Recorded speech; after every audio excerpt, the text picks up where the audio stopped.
ప్రియమైన మిత్రులారా, ప్రేమధార కార్యక్రమానికి మీకు స్వాగతం. దేవుని మహాకృపలో మీరు మీ కుటుంబాలతో దేవుని యందు ఆనందిస్తూ ఆరోగ్యంగా సంతోషంగా ఉన్నారని మరియు మీరు ఈ కార్యక్రమాలను క్రమంగా వీక్షిస్తూ సందేశాలను ఆస్వాదిస్తున్నారని తలస్తున్నాం. బైబిల్ గ్రంథములోని దేవుని వాక్యాన్ని నిరంతరం వివరణాత్మకంగా నేర్చుకోవడానికి దేవుడు మనకు ఒక అద్భుతమైన అవకాశాన్ని ఇస్తున్నాడు. ఇక ఈనాటి పాఠంలో యేసు యెరూషలేము యొక్క నాశనమును గూర్చి ప్రవచించడాన్ని మరియు ఈ యుగ సమాప్తికి సంబంధించిన విషయాలను తన శిష్యులకు తెలియజేసిన వైనాన్ని ఇందులో చర్చిస్తాం. ఇక సందేశాన్ని విందామా?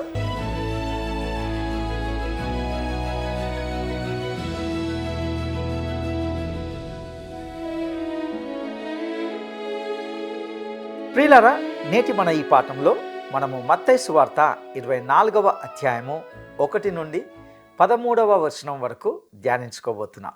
మత్తయి సువార్త 24 మరియు 25 అధ్యాయాలతో కూడిన ఈ భాగము ఒలీవ ప్రసంగం అని పిలువబడుతుంది.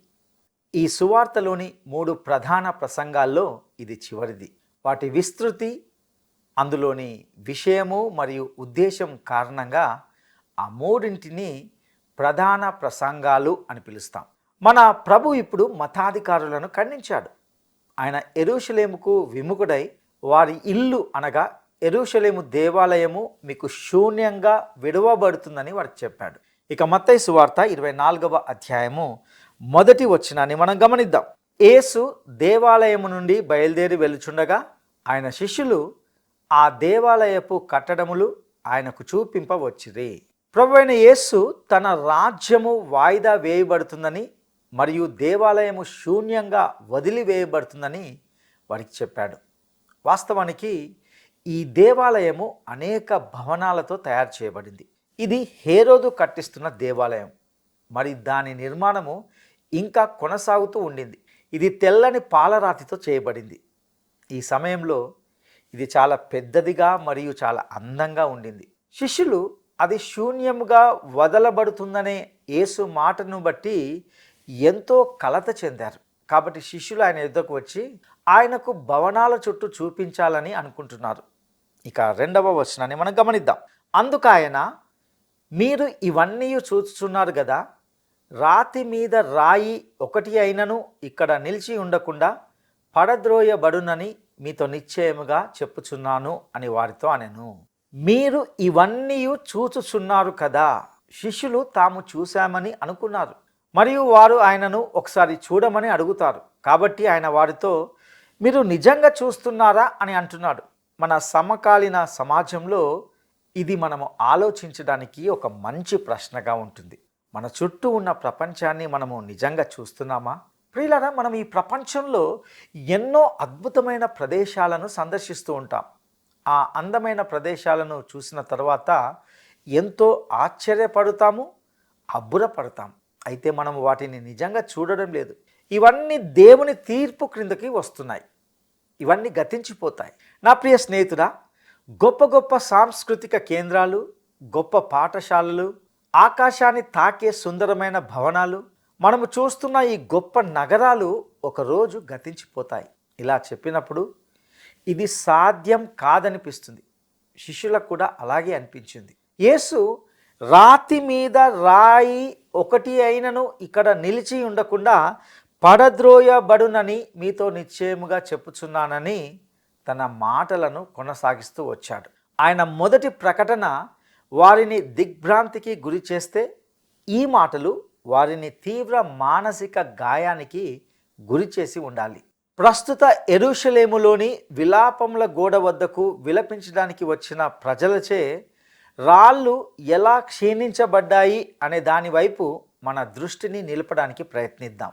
అది ఖచ్చితంగా గమనించదగింది. వాస్తవానికి ఆ గోడను అనేక రకాల రాళ్లతో నిర్మించారు. చరిత్ర ప్రకారము విలాప గోడను వివిధ కాలాలకు చెందిన వివిధ భవనాల నుండి వచ్చిన రాళ్లతో నిర్మించారు.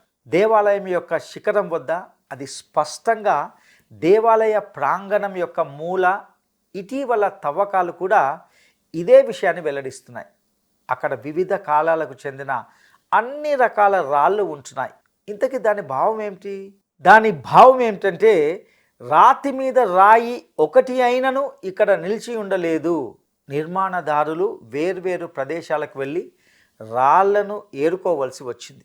ఎందుకంటే క్రీస్తు శకము 70వ సంవత్సరంలో రోమన్ చక్రవర్తి టైటస్ ఆ నగరాన్ని పూర్తిగా నాశనం చేశాడు. ఇది మనకు పురాతన చరిత్ర అయినప్పటికీ ఇది ఆనాటి శిష్యులకు ఒక ఆశ్చర్యకరమైన ప్రకటనగా ఉంటుంది. వారు దాని గురించి చర్చించుకున్నారని నేను ఖచ్చితంగా భావిస్తున్నాను. తర్వాత 3 ప్రశ్నలతో ఆయన వద్దకు వచ్చారు. ఇక 24వ అధ్యాయము 3వ వచనాన్ని మనం గమనిద్దాం. ఆయన ఒలీవల కొండ మీద కూర్చుండి ఉన్నప్పుడు శిష్యులు ఆయన యొద్దకు ఏకాంతముగా వచ్చి, ఇవి ఎప్పుడు జరుగును? నీ రాకడకు ఈ యుగ సమాప్తికి సూచనలేవి? మాతో చెప్పుమనగా.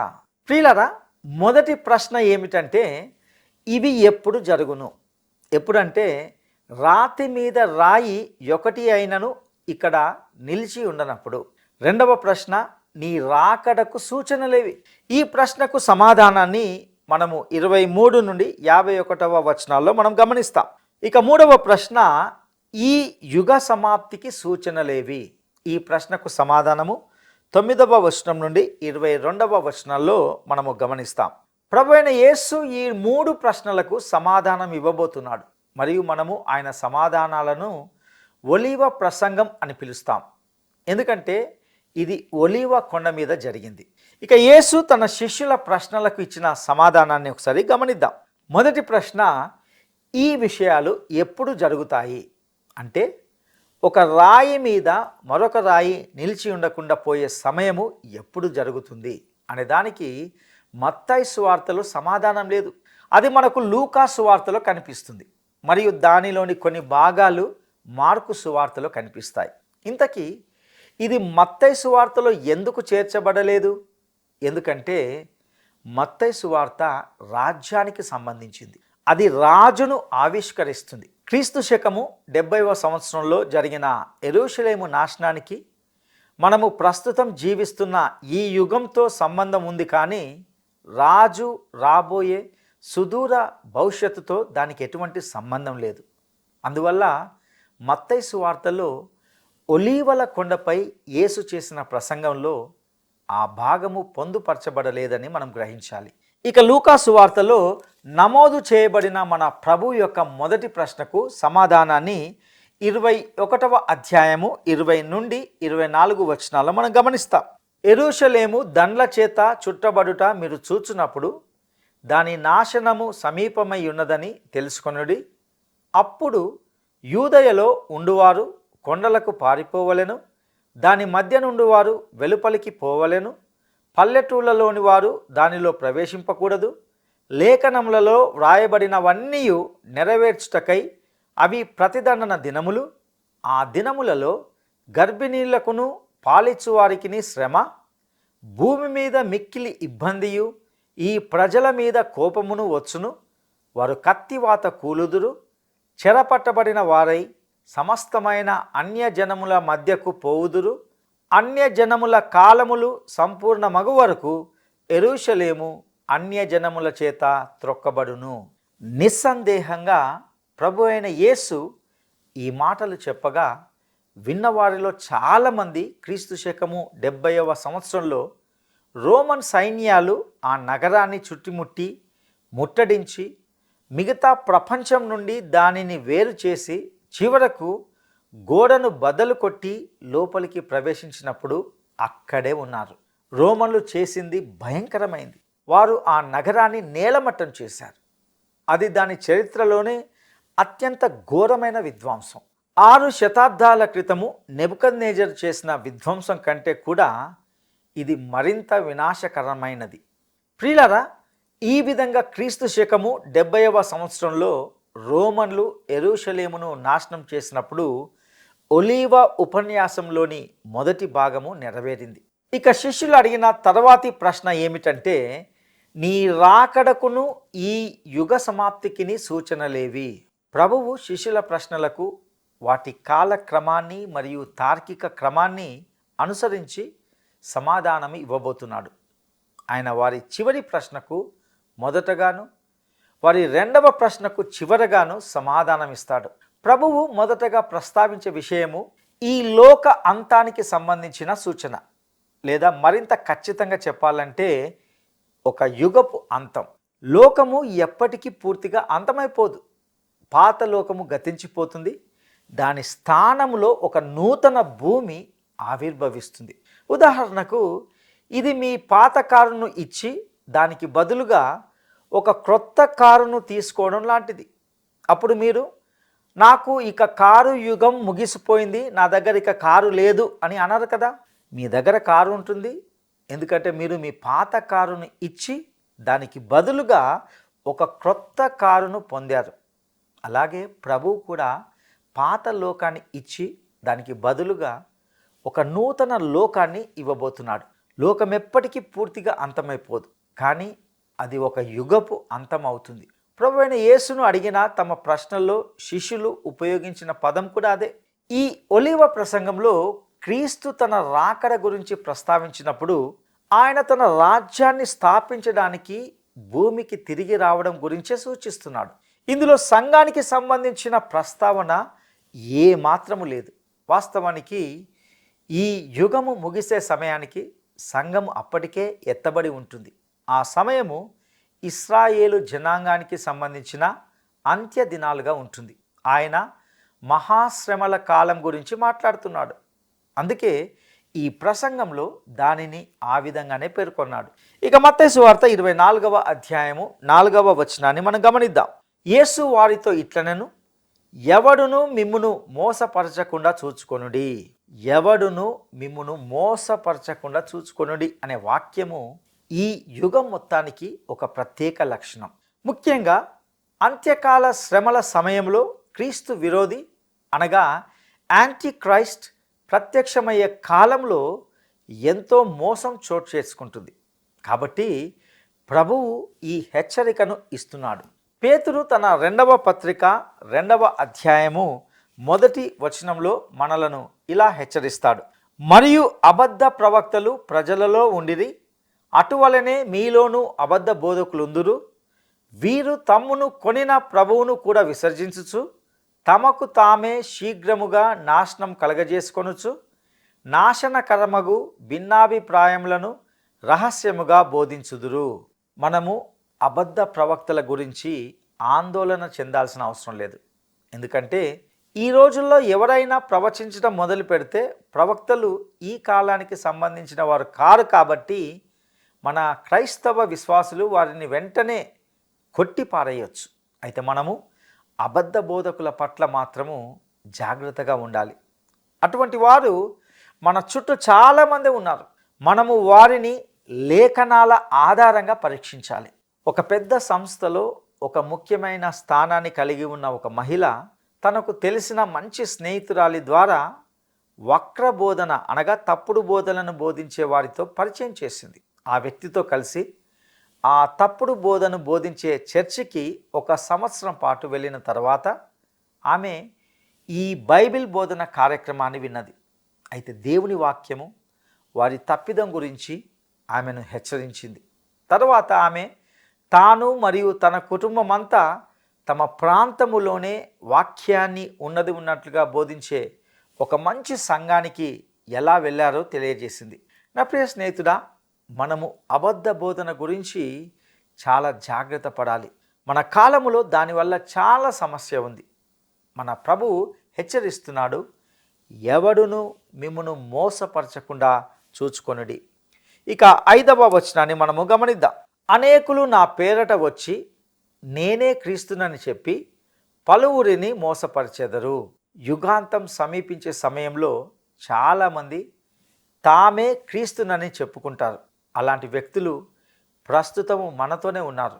ఒకానొక వ్యక్తి ప్రపంచ సమస్యలను పరిష్కరించడానికి ఒక పరిశుద్ధ పట్టణాన్ని స్థాపిస్తానని చెప్పుకున్నాడు. ప్రియులారా, ఒక వాస్తవ సత్యం ఏమిటంటే భూమి మీద అటువంటి పరిశుద్ధ పర్వతాలు అంటూ ఏవీ లేవు. కానీ ఒకరోజు ప్రభువు పరలోకంలోని పరిశుద్ధ స్థలం నుండి ఈ భూమి మీదకి వచ్చి సమస్యలన్నిటినీ పరిష్కరిస్తాడు. ప్రస్తుతం కూడా అనేక మంది క్రీస్తు విరోధులు ఉన్నారని గుర్తుంచుకోవాలి. కానీ యుగాంతంలో ఒక క్రీస్తు విరోధి వస్తాడు. అతడు క్రీస్తును వ్యతిరేకించి తనను తాను ఏకైక అధికారిగా నిలుపుకుంటాడు. మన ప్రభువు అక్కడ ఒలీవల కొండపై నుండి ఈ యుగాంతం వైపుకు మరియు మహాశ్రమల కాలం వైపుకు క్రిందికి వీక్షించాడని నేను విశ్వసిస్తున్నాను. అయితే తన ప్రసంగం ప్రారంభంలోనే ఆయన మనకు ప్రస్తుత సంఘ యుగం యొక్క చిత్రాన్ని అందించడం ద్వారా ఆ కాలాంతర అంతరాన్ని పూరించాడని నేను భావిస్తున్నాను. ఎంతోమంది సమర్థులైన బైబిల్ బోధకులు ఉన్నారని 5 నుండి ఈ 8 వచనాల్లో యేసు శ్రమల కాలం గురించే మాట్లాడుతున్నాడని వారు అభిప్రాయపడుతున్నారని గ్రహించాను. కాబట్టి ఒకవేళ మీరు నాతో విభేదించాలనుకుంటే మీరు కూడా ఎంతోమంది గొప్ప పండితుల సరసన నిలిచినట్లే అవుతుంది. అయితే ఈ అధ్యాయంలోని 9వ వచనాన్ని చేరుకునేంత వరకు మన ప్రభువు మహాశ్రమల గురించి ప్రస్తావించడం లేదనేది నా అభిప్రాయం. ఇక 6వ వచనాన్ని మనము గమనిద్దాం. మరియు మీరు యుద్ధములను గూర్చియు యుద్ధ సమాచారములను గూర్చియు వినబోదురు. మీరు కలవరపడకుండా చూచుకొనుడి. ఇవి జరగవలసి ఉన్నవి కానీ అంతము వెంటనే రాదు. ఏ విధంగా కూడా యుద్ధములు మరియు యుద్ధ సమాచారములు మనము యుగ సమాప్తిలో ఉన్నామనే సూచన కాదు. ఇక్కడ ప్రభు శిష్యులు యుగ సమాప్తికి ఎంత దూరం ఉన్నారనే అంతరాన్ని కలుపుతున్నాడు.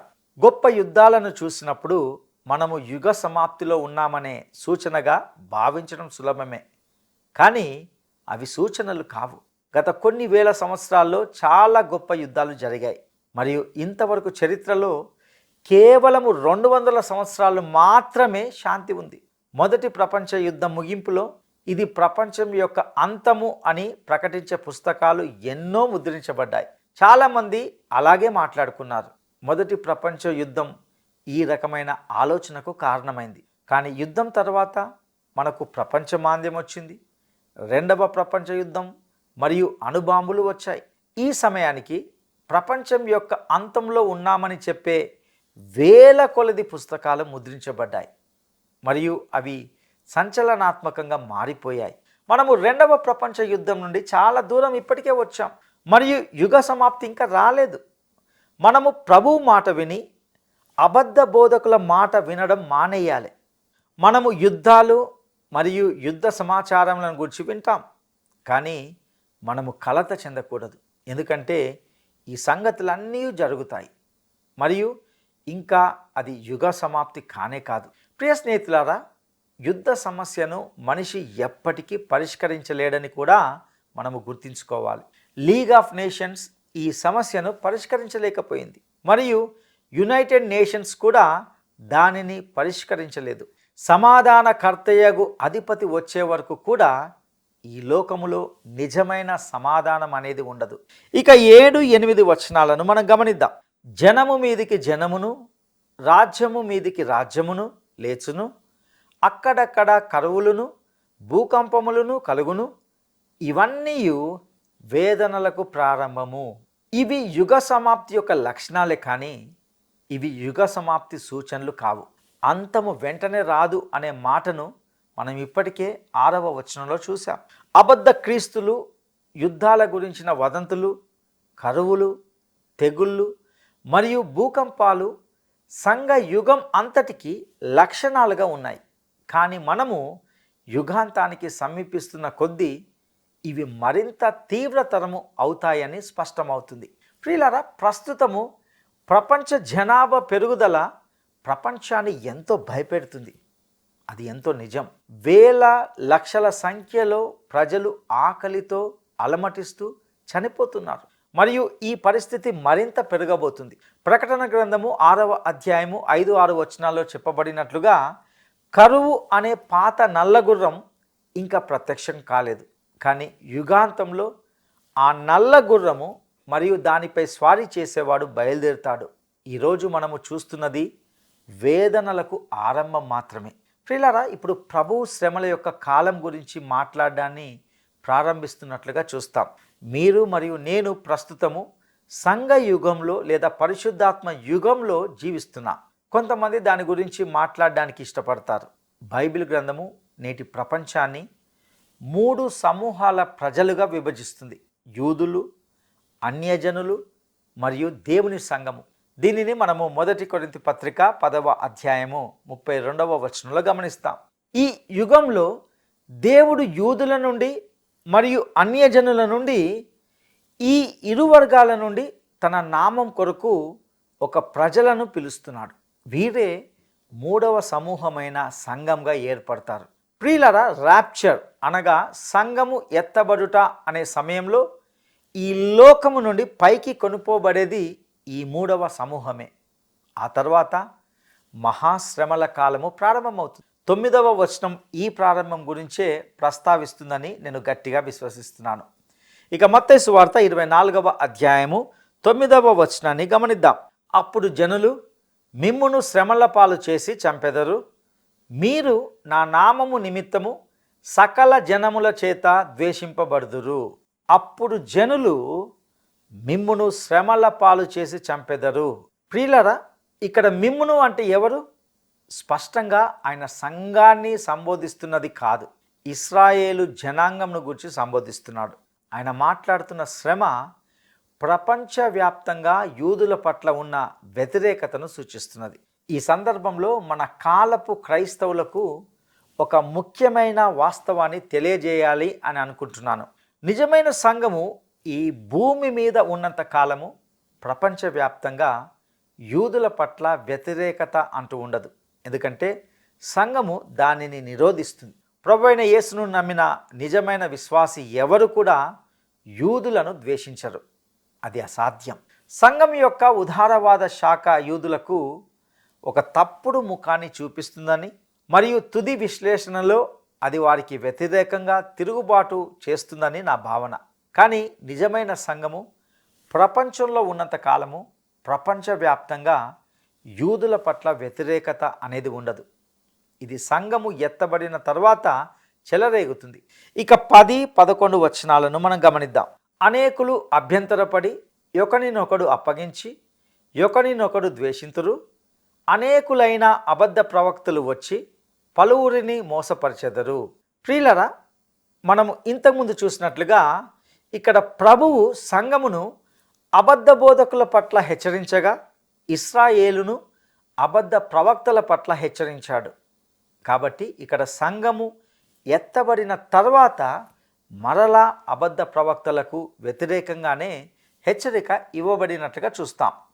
ఇక 12వ వచనాన్ని మనం గమనిద్దాం. అక్రమము విస్తరించుట చేత అనేకుల ప్రేమ చల్లారును.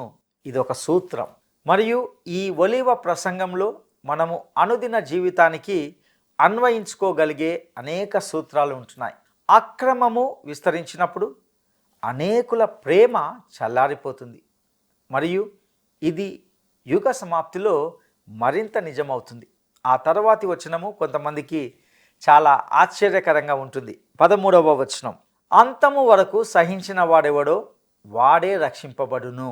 ప్రియులారా, ఇక్కడ ప్రశ్న ఏమిటంటే ఎవరు అంతం వరకు సహిస్తారు? నేను ప్రకటన గ్రంథాన్ని అధ్యయనం చేసినప్పుడు దేవుడు కొంతమందికి ముద్ర వేసేటప్పుడు ప్రకృతి శక్తులన్నింటినీ, చెడు శక్తులను, చివరికి మంచి శక్తులను కూడా ఆపివేస్తాడని నేను కనుగొన్నాను. అయితే అంతం వరకు ఎవరు సహించబోతున్నారు? నిస్సందేహంగా ఆయన ప్రారంభంలో ఎవరికైతే ముద్ర వేస్తాడో వారే. మంచి కాపరి అన్ని యుగాల్లో తన గొర్రెలను అంతం వరకు నడిపిస్తాడు. ఆయన 100 గొర్రెలతో మొదలు పెడితే 100 గొర్రెలతోనే ముగిస్తాడు. ఎవరైనా నాతో ఫలాని వ్యక్తి సంఘములో చాలా చురుకుగా ఉండి పాపంలో పడిపోయాడు, అతడు లేదా ఆమె రక్షించబడ్డాడా అని అడిగినప్పుడు నాకు తెలియదని మాత్రమే నేను ప్రత్యుత్తరం ఇస్తాను. ఏమి జరగబోతుందో చూడడానికి మనం వేచి ఉండాలి. పందులు చివరికి పందుల దొడ్డిలోనే చేరుతాయని మరియు తప్పిపోయిన కుమారులు తండ్రి ఇంటికి తిరిగి వెళ్ళే మార్గాన్ని కనుగొంటారని నేను ప్రజలకు చెప్తాను. ఒక పందుల దొడ్డిలో ఒక కుమారుణ్ణి మరియు తండ్రి ఇంట్లో ఒక పందిని కనుగొనడము అనేది చాలా గందరగోళంగా ఉంటుంది. పేతురు రాసిన 2వ పత్రిక 2వ అధ్యాయము 22వ వచనంలో కడుగబడిన పంది బురదలో దొర్లుటకు మళ్ళినట్లును అని చెప్పాడు. ఒక చిన్న పంది తప్పిపోయిన కుమారునితో కలిసి తండ్రి ఇంటికి వెళ్ళింది. అది శుభ్రంగా కడగబడింది. దాని పళ్ళు మంచి పేస్టుతో తోమబడ్డాయి మరియు దాని మెడ చుట్టూ ఒక గులాబీ రిబ్బన్ కట్టబడింది అనుకోండి. కానీ అది తండ్రి ఇంట్లో ఉండదు. చివరికి ఏదో ఒక రోజున అది తనకు చెందిన పందుల దొడ్డికే తిరిగి వెళ్తుంది. అంతము వరకు సహించిన వాడెవడో వాడే రక్షించబడతాడు. మీరు వేచి ఉండి చూడాల్సి ఉంటుంది. కొన్నిసార్లు ఒక కుమారుడు, ఒక క్రైస్తవుడు ఒక పందుల దొడ్డిలోకి వస్తాడు. కానీ అతడు కుమారుడు కాబట్టి అతడు ఒకరోజు తప్పకుండా అందులో నుండి బయటికి వస్తాడు. ఎందుకంటే అతనికి ఒక అద్భుతమైన కాపరి ఉంటున్నాడు. అతడే రక్షిస్తాడు. ఆ వ్యక్తి రక్షింపబడతాడు. ప్రియ సహోదరుడా, సహోదరి, ఇప్పటికే ఈ సందేశం ద్వారా ఎన్నో విలువైన ఆధ్యాత్మిక సత్యాలను మీరు గ్రహించి ఉన్నారని అనుకుంటున్నాను. ఈ సత్యాలను మీ జీవితాలకు అన్వయించుకొనుటకు ప్రభు మీకు సహాయం చేయనుగాక. దైవాశీస్సులు.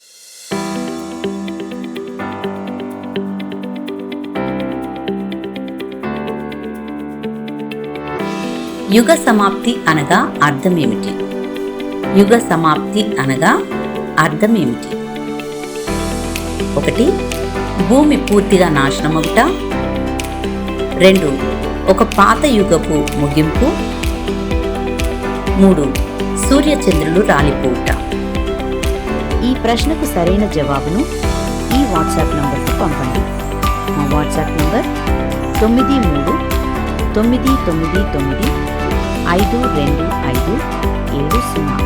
ఈరోజు సందేశము ద్వారా అనేక లోతైన సత్యాలను తెలుసుకొని అందులో విషయాలను మీరు ఖచ్చితంగా ఆస్వాదించారని మేము నమ్ముచున్నాము. మీకు ఏమైనా ప్రశ్నలు లేదా ప్రార్థన మనవులు ఉంటే, మీకు అర్థం కాని విషయం ఏదైనా ఉంటే, మీరు పొందిన మేలులను మాతో పంచుకోవాలనుకుంటే దయచేసి టీవీ స్క్రీన్పై ప్రదర్శించబడిన నంబర్తో మమ్మల్ని సంప్రదించండి.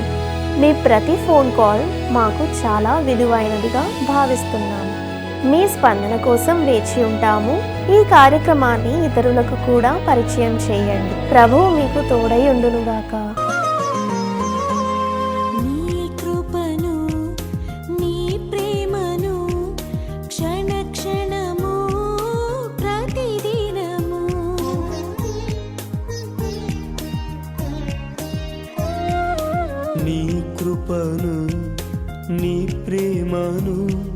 క్షణ క్షణము ప్రతిదినము నాపై ఉంచి కాయుమయా, నాపై ఉంచి కాయుమయా నా యేసయ్యా.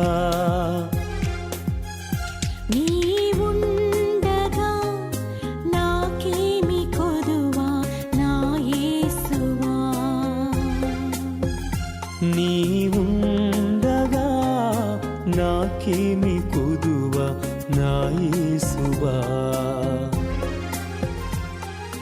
నీవే నా జీవం. ఈ కార్యక్రమం మీకు నచ్చిందా? అయితే వెంటనే మిస్డ్ కాల్ ఇవ్వండి. బహుమతి పొందే విజేత మీరే కావచ్చు.